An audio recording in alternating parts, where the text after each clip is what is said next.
Good afternoon, everyone. Welcome to EGP session. I'm Eungeul Kim. I will moderate this EGP session. Electronic procurement is a powerful tool for achieving a more efficient and transparent government procurement. And we believe that through e-procurement, suppliers can access more and better business opportunities. Today's session is to introduce the operational status of e-procurement in ADB member countries and provide valuable business insights to the audience. So now, without further ado, let me introduce our speaker to deliver the opening remarks. The speaker is a living testament to our e-procurement initiatives. In ADB, she has played a crucial role in the various e-procurement initiatives. Please join me a warm round of applause to Galia Ismakova.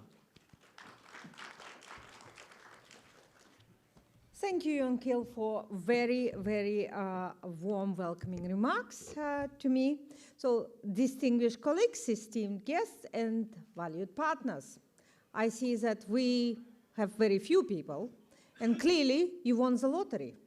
So you won the lottery to find out more about e-procurement and how you can actually leverage the e-procurement to find opportunities and participate in bids. Those who are not in our sessions are clearly losers. They decided not to even purchase the lottery ticket. So welcome to this session focused on the dynamic world of electronic procurement. So today we gather with a shared purpose to explore how digital procurement applications implemented by our borrowing member countries are not only transforming the landscape of public sector purchasing, but also unlocking new and meaningful opportunities for you, the private sector. E-procurement has rapidly evolved from a technical aspiration. For example, in year 2000, there were, I think, only 3 e-procurement applications in Asia and Pacific, to a foundational element of good governance, transparency, and efficiency. For borrowers, this system represents a vital step in modernizing procurement practices. It streamlines processes, reduces costs, and enhances accountability. We know that, for example, in some of ADB member countries, civil society organizations are actually data mine the government procurement system for contract awards and other information to perhaps uncover some of the elements of the public management that needs strengthening. So beyond these internal benefits, e-procurement platforms serve as powerful bridges to the private sector, opening government markets to a wider array of suppliers and innovators. Today, we have some of our panelists that are stuck in traffic due to a transport strike in the Philippines. So we heard some of the anecdotal evidence of bid submission deadlines that have been missed due to lifts not working, strikes happening, and in some countries by physical violence by bid and awards committee premises. All of these physical and safety barriers are actually removed for bidders, creating a safer place for them to participate in tenders.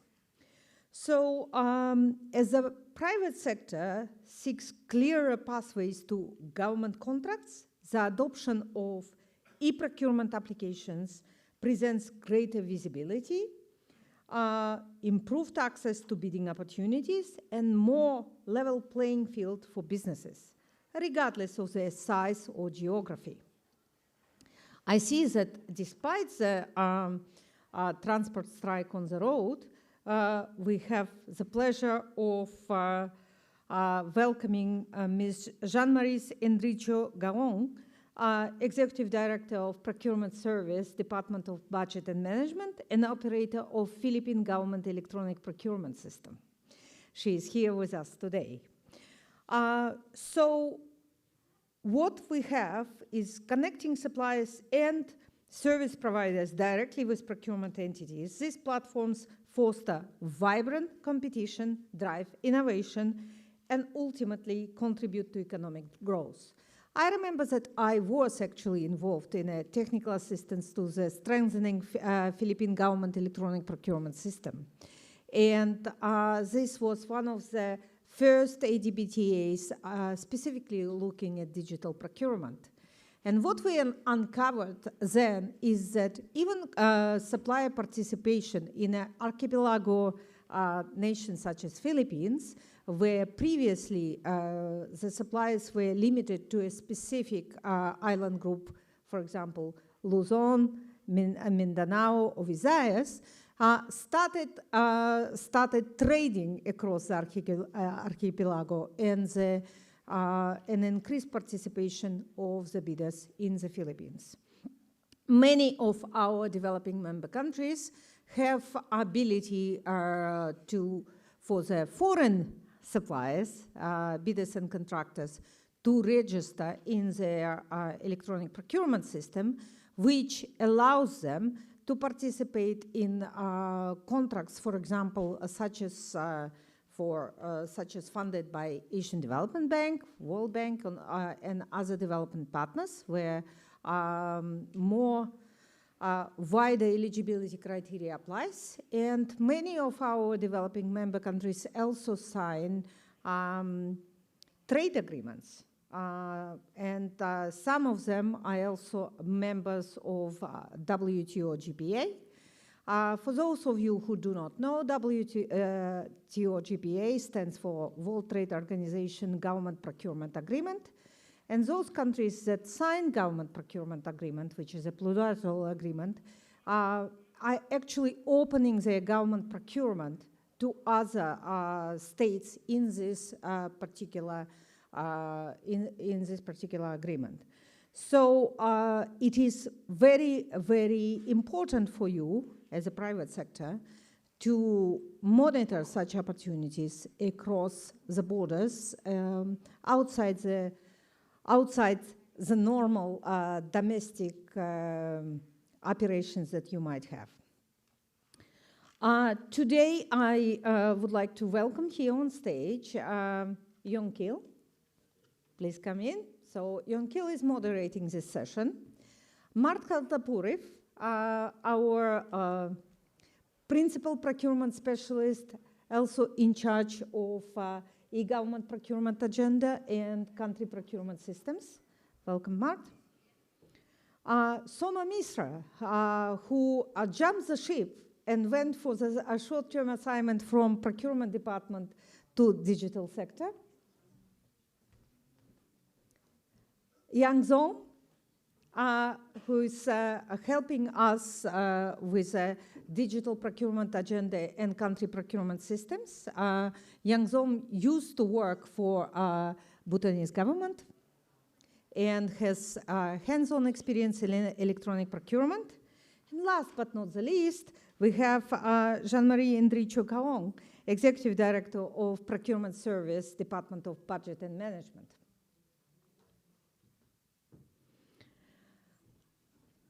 We will also have some videos supplied to us from Fiji, from Mr. Simone Viramo, who is the head of Fiji Procurement Office, who graciously sent us video detailing Fiji's e-procurement journey, whose commitment to digitalization and best practices continues to inspire progress throughout the region. So let's seize this opportunity to deepen the dialogue, foster new connections, and chart a course for e-procurement systems that not only serve government needs, but also energize your opportunities to participate, innovate, and grow. So let's begin the session, and over to you. Thank you, Valia. Yeah, It's always a great pleasure to listen to your witty speech. Now, today we will have updates on e-procurement progress among ADB member countries, followed by insights from Fiji and Philippines case. Afterward, we will have a panel discussion and then a Q&A session. Let's begin with latest updates. Mart, please.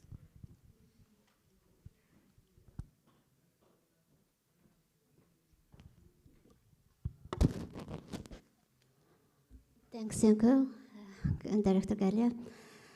Hello, everyone. Good day. Are you excited to hear about ADB EGP work? Oh, we are also excited to share it with you. Okay, so in the next 10 minutes, I will briefly provide overview of how we support EGP development in our development member countries, and then how we use them, their systems in our operations. So firstly, I want to begin with the EGP definition. It is, just for clarity, it is broadly defined as a use of information technology by governments in conducting their procurement processes, relationships with the suppliers, for the procurement of goods, works, and services required for the public sector. So this is clearly that we are talking about the EGP systems used by our member countries. Why EGP? So Director Gali already mentioned about the benefits of using electronic procurement over manual procurement already. And first, at most, the transparency and easy access to information is one of the most important benefits, increasing participation by the bidders, and of course, increasing business opportunities for you guys. So along with the other benefits like cost savings and time savings and other faster processing of the procurement contract conclusions, and detection of fraud and corruption, reduction in the carbon footprints, etc., etc. So there are many benefits. That's why ADB promotes adoption of the EGP in our member countries, and we try to facilitate and strengthen support them in strengthening their systems, as well as using their systems in our operations. So how does ADB support adoption of EGP in our member countries? On this slide, I wanted to highlight the one important initiative we have been using in our work, so-called Asian Pacific Public Electronic Procurement Network, which was established in 2015. Jointly with our the Republic of Korea, the government of Korea and other partners, and together with our development member countries. So this is a network of collaboration and sharing information, and also discussing the emerging trends and our experiences in this field. So we do the research and knowledge papers for emerging issues in this area, and we also do the surveys for among our DMCs, how they're on their status of the EGP development, and also their challenges and achievements, and we share them through annual regular events, conferences, and trainings, etc. I also want to mention here about another area of our collaboration in this regard, supporting the actual implementation of the EGP solutions in our developing member countries, which includes helping them with analytical support for EGP strategy or roadmap preparation for the implementation of the EGP. And also in some cases we help them in actual investment of the EGP systems. And especially for small countries like Pacific Island countries, we also provide technical and financial support to adopt software as a services when the actual custom-made system is not very feasible. So another area of our intervention and support includes assessment of the EGP systems in the countries, so that they will know against the international benchmarks or international standards, so that the countries will know where they are and how they improve, what are the gaps for enhancing their EGP systems. And this is another important area we work with our countries. And based on those assessments, we also try to use as much as possible the country procurement systems in our operations. So let me share in this slide one of the latest, the conclusion from the latest APPN conference, where the emerging trends in EGP was discussed. Incorporating policy priorities in public procurement and new technologies into the EGP was, one area of emerging in this area. Specifically, the more countries are supporting their socio-economic development through EGP solutions, and they ensure the inclusiveness or specific policy actions like sustainability, supporting small, medium enterprises or vulnerable groups, or climate actions through Egypt using the electronic procurement processes. And another area was enabling use of the technologies like AI, robotic process automation, big data, blockchain, etc., or any other innovative solutions into the EGP systems to facilitate those policy, social and environmental policy actions. So, and the last point here is more countries are more concerned about effectively managing cybersecurity and data safety in using EGP systems in public procurement, especially when those systems are being increasingly integrated into the broader electronic government systems, such as integrated financial management, information systems, etc.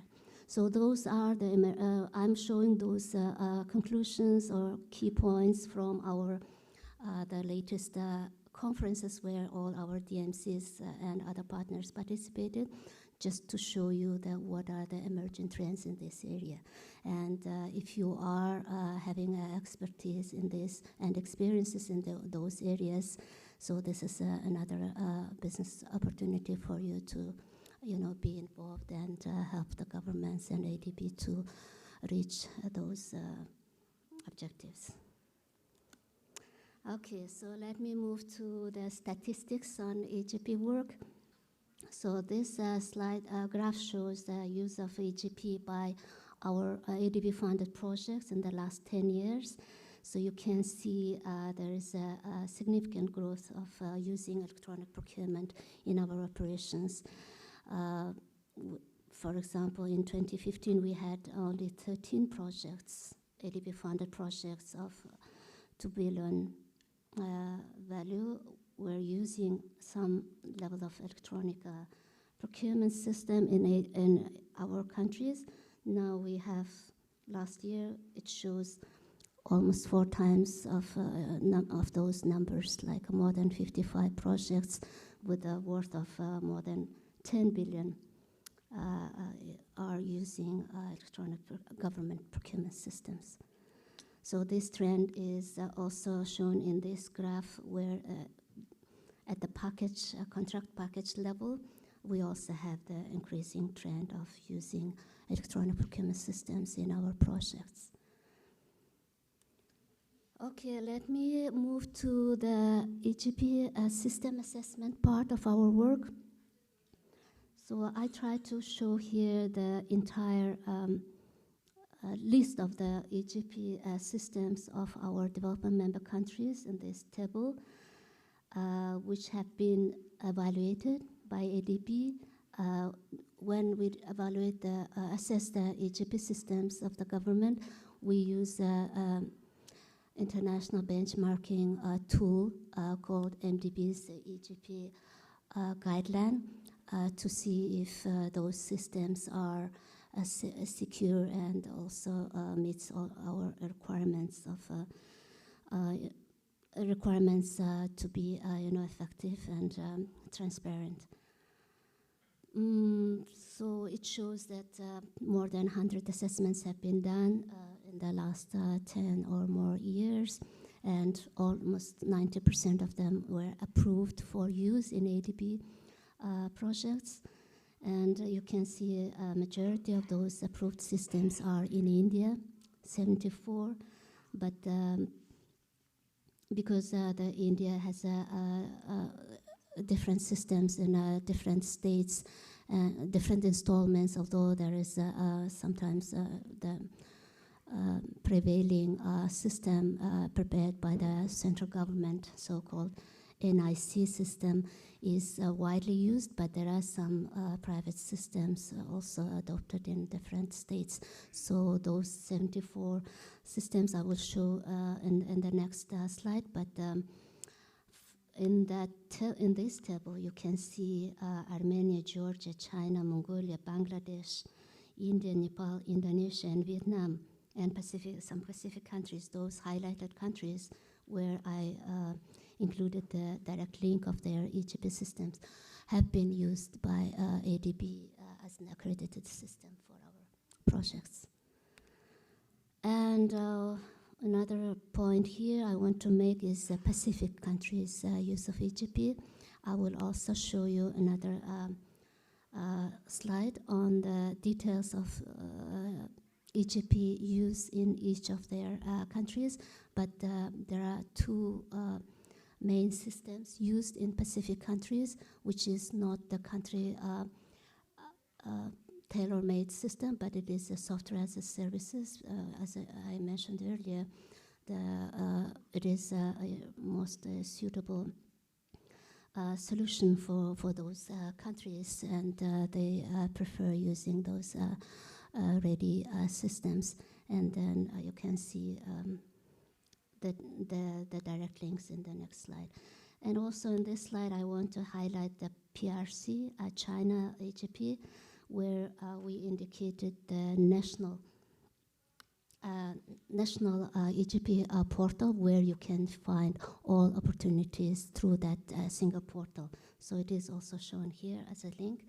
And for other countries, around 8 country DMCs, they have a single national EGP systems, and which have been also assessed and used in our operations. And one last point I want to make here is mostly all those EGP systems are approved for open competitive bidding advertised nationally, but there are a few country systems are used for international procurement. But for India and Pacific specifically, we use it for both nationally and international advertised procurements.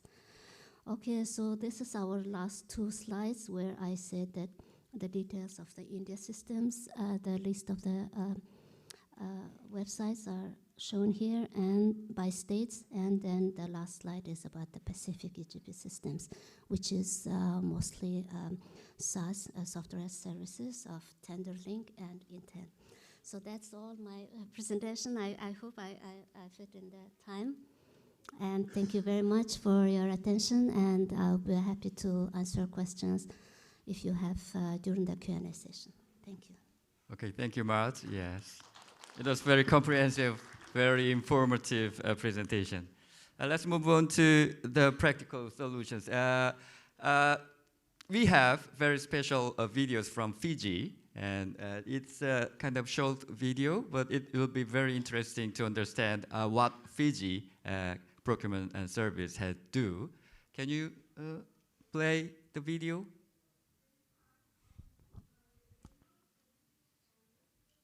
Pleasure to be here with you virtually.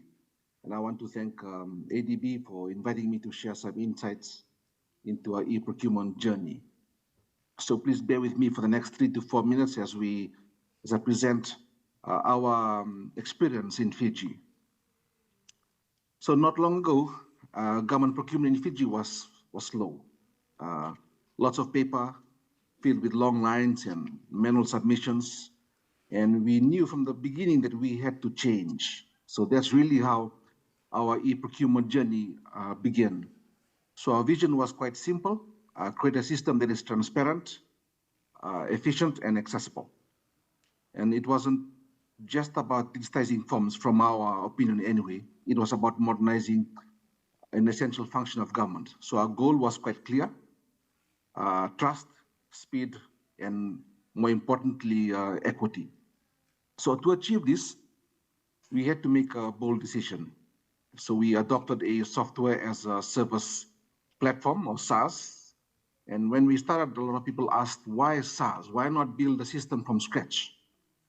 So the reason is it's fast, it's flexible, and it's cloud-based. But most importantly, for an island nation that has got limited budget, it fit our reality as a developing island nation. It offered us an affordable, innovative solution that we can use as a system. But here's the truth about system and technology. Systems don't drive change, people do. So for us, we just didn't install software. We had to invest in our people, in their knowledge, in their passion for change in the system, and in their skills. So we educated ministries. We spent a lot of time educating ministries. We trained champions within ministries, and we reorganized our procurement teams into category teams to ensure that the change is implemented properly. And because of our size, we launched our e-tender system in over 1 weekend. So sometimes in the islands, it's speed is the best strategy. So for us, the results have been very transformative. Our processes are now streamlined. Ministries are now more focused on strategy and not paperwork. Our supplier base has grown 5-fold, creating more competition. There's better value for government. And really, more importantly for us, there's more opportunities for businesses, both big and small. And for suppliers, the change has been transformative also for them. There's no more endless queues. They don't have to wait for us and chase us for information. Today, the deadlines are more transparent, which is a good thing. Communication is clearer, and the procurement data is now open to public. So from a small village-based business to a large international company, everyone now competes on a level playing field. And that's, for us, the real power of e-procurement. It democratizes opportunity.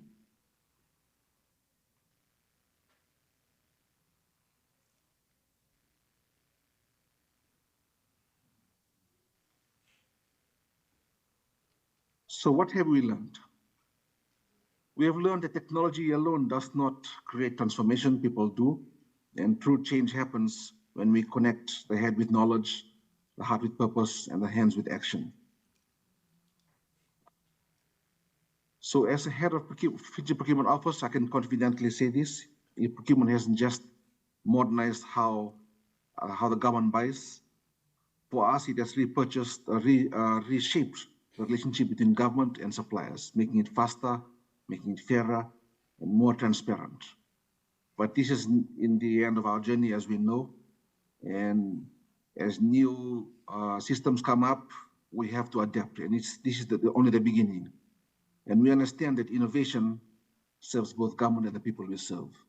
Thank you so much.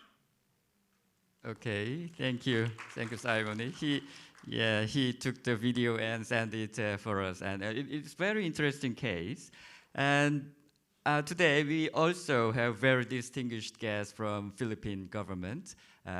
Jan, we met in Korea last year, and this year, the second time. Thank you very much for coming. The Fiji's situation and the Philippines situation is quite different from each other. And I know that you are doing endless reform in e-procurement. You started very early, about 20 years ago, and you still introducing very new initiative like e-marketplace and many other interesting initiatives. Can you share me your experience for us?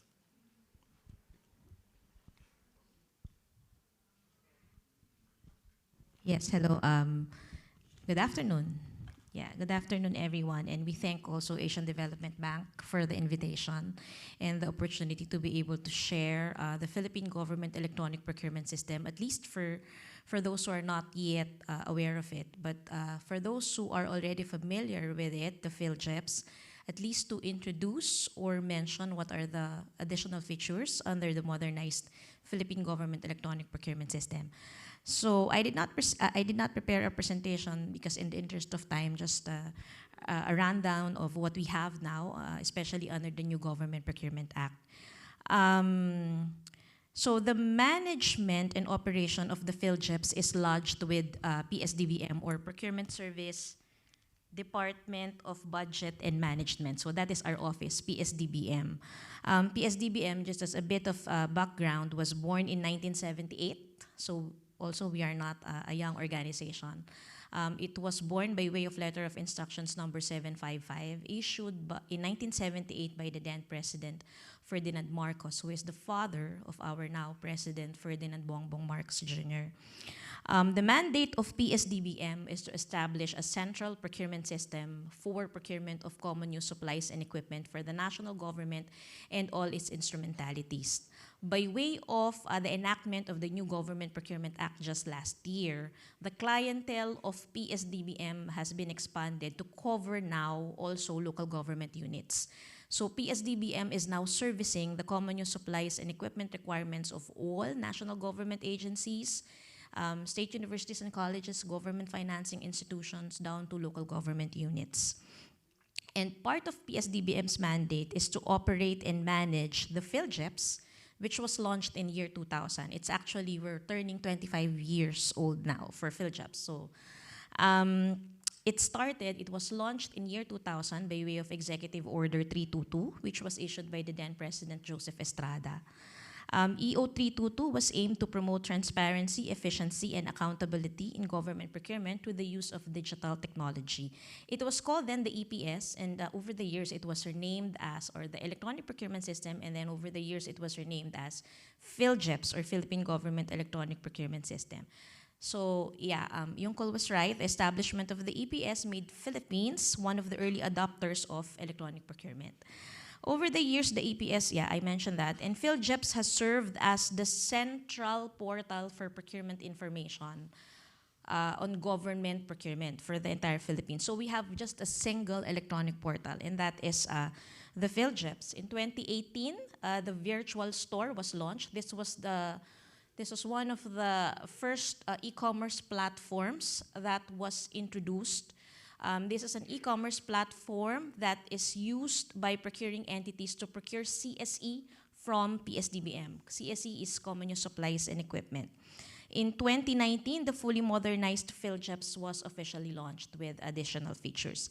In this version brought with it several key features designed to strengthen transparency, simplify processes, and make the system more responsive to the needs of both procuring entities and suppliers. And in 2021, we launched the e-bidding facility under a pilot implementation phase. So in 2024, just last year, we launched the e-marketplace. This is similar to the e-shopping mall of PPS, CONEPS, right? So the e-commerce, the e-marketplace is akin to the Shopee, Lazada that we have, the Amazon. But for now, it houses only common use supplies and equipment, the e-marketplace. So the pilot items that we have in the e-marketplace platform are motor vehicles. So we have around 106 motor vehicles now available in the platform. Next to be onboarded would be the airline tickets, and then the software and licenses and the cloud computing services. And possibly within the year, we may be able to onboard also ICT equipment. So under the new Government Procurement Act, the PhilGEPs does not now only serve as a single portal for procurement information, but it will now serve as the primary channel in the conduct of procurement activities by procuring entities. Meaning, because of the features that it has now, these features would have to be used by the procuring entities in the conduct of their procurement activities, primarily the e-bidding facility. So now, in the interest of time, maybe I would just run down some of the important features of the modernized PhilJEPs. The features that are enumerated under the law, under the new Government Procurement Act or Republic Act 12009, most of them are already developed and operational because these were already mentioned even in the IRR, in the Implementing Rules and Regulations, 2016 version of the old law, of the old procurement law, RA 9184. But some of the features are not yet developed. So under the NGPA, these features will require enhancement also to comply with the processes and requirements under the new Government Procurement Act. So we have the electronic bulletin board. The electronic bulletin board is viewable by the public. It allows the procuring entities to post procurement opportunities, notices, bidding results, awards, and all related information. We have the electronic catalog. That is the electronic listing or database containing the common use supplies and equipment that can be procured by or from PSDBM. And the technical specifications for each of the CSE item can also be accessed from this electronic catalog.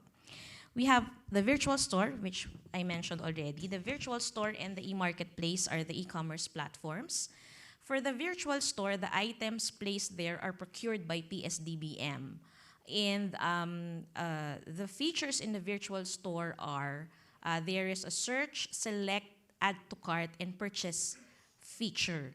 Whereas in the e-marketplace, because the items placed here are consigned to PSDBM, they are not procured by PSDBM. So you would expect that for every CSE item, you would have variants or options to choose from. So the available options in the e-marketplace are not just search, select, add to cart, and purchase, but we have compare option because, as I've said, there are options for every CSE item. And then the electronic bidding or the e-bidding facility is the facility that will be used by the procuring entities to conduct the procurement of all the rest non-common use supply and equipment project that they have. This covers the entire procurement process from procurement planning to contract implementation and is applicable to goods, infrastructure projects, and consulting services. We also have the electronic payment. It's an inclusive digital payment system offering various methods using electronic channels for government purchases of CSE through the virtual store, e-marketplace, as well as other transactions facilitated through the PhilJEP. So this also includes the payment of registration fees by the merchants. The available electronic payment mode right now is the e-wallet. And on the part of the merchants, we also have the Land Bank Link BIS portal, which includes all various electronic modes of payment. Then we have the registry of suppliers, manufacturers, distributors, contractors, consultants, and service providers. This is the database of all the registered merchants, whether red registrants or platinum registrants. We actually have around 1,800 foreign registered merchants. And in the PhilJEPs 1.5 and modernized PhilJEPs 2.0, we have around 48,000 postings that are tagged under international financing. So foreign merchants can register in the PhilJEPs whether as a supplier for a project with international financing or as a part of a joint venture of a project that is funded under the General Appropriations Act of the Philippine government. Okay, and then the open data, we have the open data. It's a platform that allows publication of relevant procurement information and data to promote transparency and facilitate public monitoring of the procurement process. So the open data is expected to publish or display consolidated procurement statistics of the procurement information and data that is submitted and stored and processed in the PhilJEPs. To align the current field jobs with the NGPA, the upcoming features, the e-reverse auction, advanced data analytics, and system integration will be integrated to promote more efficiency and value for money in government spending. So we will be procuring, hopefully by the last quarter of this year, the M-Field Jobs Phase 2 development to develop all the remaining features enumerated under the NGPA. So as we continue to modernize and enhance PhilJEPs, the goal remains clear to us, and that is to build a procurement system that is transparent, accountable, efficient, and truly supportive of the Philippines as a nation and the national development goals. So I will stop there. Thank you very much. Thank you very much. Yeah, you have a lot of things to explain to us. I'm sorry to speak so fast because of the time constraint. M-PhilGaps is launching at the end of this year. M-PhilGaps? Just checking. Yeah. M-PhilJobs is actually existing already. We have the feature, one of the earliest features, the virtual store, was launched in 2018. The additional features were launched in 2019. Then 2021, we launched the e-bidding facility. 2024, last year, the e-marketplace. So the phase 2 procurement for the enhancement, we will do it by this quarter of the year. So we expect to have all the remaining features enumerated under the NGPA to be developed by next year, 2026, up to early 2027. Okay. Yeah. I think we need more time to listen to the whole things of PhilJEPs. So we still have two more panels to have something to do. First, Soma, yeah, welcome. You were our member of PPFD, and now you moved to digital sector office. So you are the expert of procurement, and at the same time, you are the expert of digital sector. So this great digital transformation era, what digital initiatives of ADB and e-government procurement, what do you have to share with? Please, shortly, please. we don't have much time. Thank you. It's a very, very timely question. With digital transformation and artificial intelligence, they are kind of reshaping economies worldwide. So I think this is a very important time for us, ADB, as a development bank, to review and to consider the engagements on, especially on e-procurement systems with the governments that we work in. So at the digital sector, we are currently working on a transformation policy which will have more accurate and focused guidance for our DMCs. But I'm sharing the core principles and the pillars that we're going to be looking at in this transformation.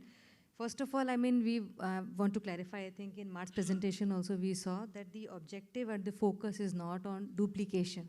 So we want to make sure that the e-procurement systems in the member countries are aligned.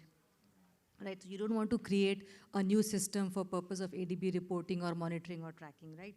So that is the one. But from our side, what we want to ensure is that it has international best practices. The core principles of procurement are incorporated in the system, which makes it easy, which makes it readable and ready to use for ADB procurements. So that's the first point. The second one is we are focusing on capacity building for the DMCs, because the digital maturity within the DMCs is wide. We have some very strong digitally empowered DMCs, whereas some are just starting up, right? So we need to have a guidance or a route map which addresses both these extremes.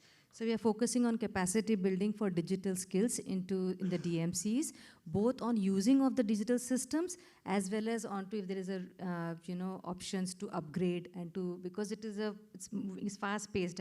The systems 5 years ago are being obsolete and redundant, so we have to get into capacity building for that. The third one that I see, which we're looking at, which is also a mandate for ADB, is a tool for inclusion. Building in systems, building in processes and transparency and ease of approach is how we allow women, small, medium enterprises, all these to join the projects. And that is where the impact actually will happen. When everybody's inclusive systems that help. Now to add to these, we're also looking at cybersecurity, we're looking at interoperability. So the systems should be fit for purpose. At the same time, should be safe space for people to participate. So I think last I can just leave with the message, I mean, that the digital transformation complements the national systems using tools and AI to make procurement smarter, transparent, and inclusive. And that is what is DIG's mandate as well. Thank you. Okay, yes, very insightful idea. And I look forward, as you are in digital sector office, the e-procurement project will be bigger and better many times. I aspire to do that. I mean, and I'm really hoping to be bringing the procurement knowledge, the operational insights into developing systems. I mean, being on the other side of the table, I think I can share some practical aspects, you know, which I think will help in developing stronger e-procurement systems. Yeah, thank you. And next, our panel is Yang Zom. You have many knowledge and experience of local text e-procurement systems, particularly India and Nepal, something like that. So please tell us what landscape of e-procurement in the actual world, and give me some insights about e-procurement system. Thank you, Yungal. Good afternoon, everyone. So let me start with the good news. Good news, I have no slides. And I also have a bad news. I will be asking questions to you later. So I think over the years, we have seen how EGP has evolved from just bidding platforms to smart systems, and we now use them as tools for data-driven procurement, tracking performance, contract management, and so forth. As for the landscape of EGP in our member countries that Yungal asked about, it differs across countries. We have countries that have not yet begun the EGP journey, and we also have those which recently started initiating EGP readiness assessment. We also have a few countries that are now developing functional requirements for the EGP system. And I think the very purpose of the forum here is for you to, get some idea about opportunities. So I think these are areas of opportunities for EGP experts, consulting firms, and IT firms that are attending the session here. And these are areas where you can partner with us, with the governments, to develop new and smarter systems. And among those we have approved, you have seen the list of ADB approved systems. Most of them are mature systems, with some of them having, actually most of them have offline bid evaluation systems. There are a few that have partial online evaluation, and maybe one or two systems that has full online evaluation. There are continuous enhancements being made to these systems, and we are also aware of a few countries that are now planning to scrap their current system and develop new and smarter system. Again, these are opportunities for consultants and system developers where you can partner with governments and ADB. We are also looking for governments as well as the ADB team. We are also looking for system security auditors. On the benefits of EGP, I think we've already heard a lot about it from Galia, from Mud, from Jean-Marie, from Soma. And I think most of us here, we have this first-hand experience of the benefits of EGP. So I was thinking maybe we should discuss challenges or interesting cases that you have come across or that we have come across. I know, Yungal, we have many questions related to this later, but could I take this opportunity to ask our participants here, who I assume a lot of them have used these EGP systems, and if you have any interesting cases, challenges that you have faced, or you have innovative solutions to offer, the floor is yours, and you can come to the mic and share it with us. Thank you, Angzom. Yeah. Thank you for your good, insightful comments. Actually, we prepared some many questions and survey, but we are out of time, so I think we can just go into the Q&A session. And we already get some questions from the live chat application. The two are here, but I want to ask you first, if you, in person, anybody want to ask a question or make a statement? You can come to the mic and you can say anything for us. So firstly, There is a question about related with merit point evaluation criteria. So our colleague Chito mentioned that different countries have different challenges and opportunities, so there's a difference. And how will the merit point evaluation take this into consideration? So because the MPC is a hot issue these days, so and this is a kind of interesting question, insightful question. So who will answer the question? Galia? Right. Yang Zom just mentioned that majority of the systems that ADB actually accredited for use on open competitive bidding have something called offline evaluation.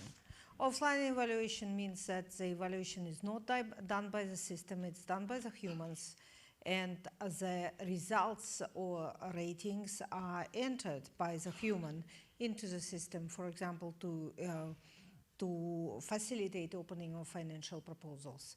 So if you do it offline, obviously you do not need to have a specific digital procedure for whether you are using a lowest evaluated substantially responsive bid and just decide that the bid is responsive for the financial envelope to be opened.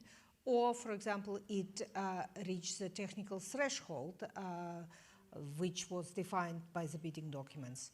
Also, I would like to remind the audience that we are trying to, practically every one of you is hearing that merit point criteria is the biggest innovation of the day. But this is not true.